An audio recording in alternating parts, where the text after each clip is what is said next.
मान्यता देण्यात आली आहे। वाढवण बंदराला देखील समृद्धी महामार्गाने जोडण्याकरता तवा ते भरवीर माल वाहतूक कॉरिडॉरच्या कामास मान्यता देण्यात आली आहे। पुणे ते शिरूर हे 53 किलोमीटर लांबीचे 7,514 कोटी रुपये किमतीचे उन्नत मार्गाचे काम मंजूर करण्यात आले आहे।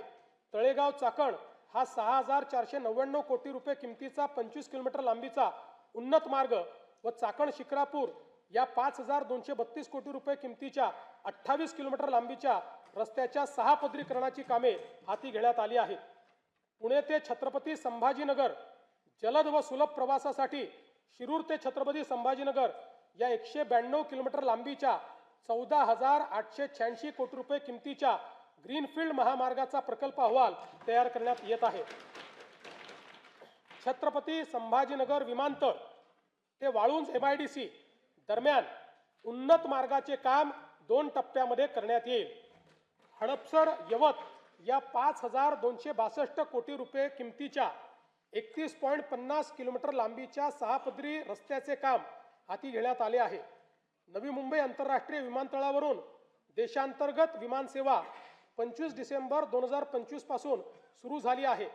छत्रपती संभाजीराजे आंतरराष्ट्रीय विमानतळ पुरंदर पुणेकरिता विशेष हेतू प्राधिकरणाची स्थापना करण्यास मान्यता देण्यात आली असून भूसंपादनाची प्रक्रिया अंतिम टप्प्यात आहे। गडचिरोली येथे ग्रीनफील्ड विमानतळासाठी भूसंपादनाची प्रक्रिया सुरू करण्यात आलेली आहे। लातूर, बारामती व अमरावती येथील विमानतळाच्या ठिकाणी रात्रीच्या उड्डाणाकरता सुविधा उपलब्ध करून देण्यात येणार आहे। शिर्डी, नाशिक, छत्रपती संभाजीनगर, अमरावती, अकोला, रत्नागिरी, यवतमाळ व कराड विमानतळांच्या विस्तारीकरणाची कामे सुरू करण्यात येत आहेत। मुंबई महानगर प्रदेशातील वाढत्या वाहतूक कोंडीला पर्यायी पर्यावरणपूरक स्वस्त उपाय म्हणून सध्याचे जलमार्गांचे 125 किलोमीटरचे जाळे 340 किलोमीटरपर्यंत विस्तारण्यात येणार आहे। त्यामुळे सध्या वार्षिक 1,60,00,000 असलेली प्रवासी संख्या 2031 पर्यंत 7,39,00,000 पर्यंत वाढेल। यासाठी 21 विद्यमान जलमार्गावरील 20 टर्मिनलचे अद्ययावतीकरण आणि 11 नवीन जलमार्गावर 24 टर्मिनलची निर्मितीसाठी 6,600 कोटी रुपयाचा खर्च अपेक्षित आहे।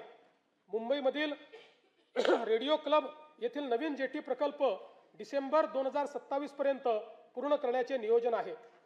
देशातील सर्वात मोठे बंदर म्हणून उदयास येत असलेल्या पालघर जिल्ह्यातील वाढवण बंदर प्रकल्पाकरिता राज्य हिस्सा म्हणून आवश्यक निधी टप्प्याटप्प्याने उपलब्ध करून देण्यात येणार आहे।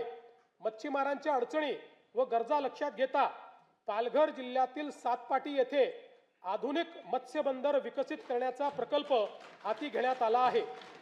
या प्रकल्पामुळे बोटींसाठी सुरक्षित थांबा, वादळी वाऱ्यापासून संरक्षण आणि आधुनिक सोयी सुविधा उपलब्ध होणार असून त्याद्वारे मत्स्य उत्पादनात भरीव वाढ होणार आहे। वाढवण बंदर प्रकल्पातून 12 लाखाहून अधिक थेट रोजगार निर्मिती होणार आहे। वाढवणच्या आसपासच्या सुमारे 44 गावांमधील स्थानिक तरुणांना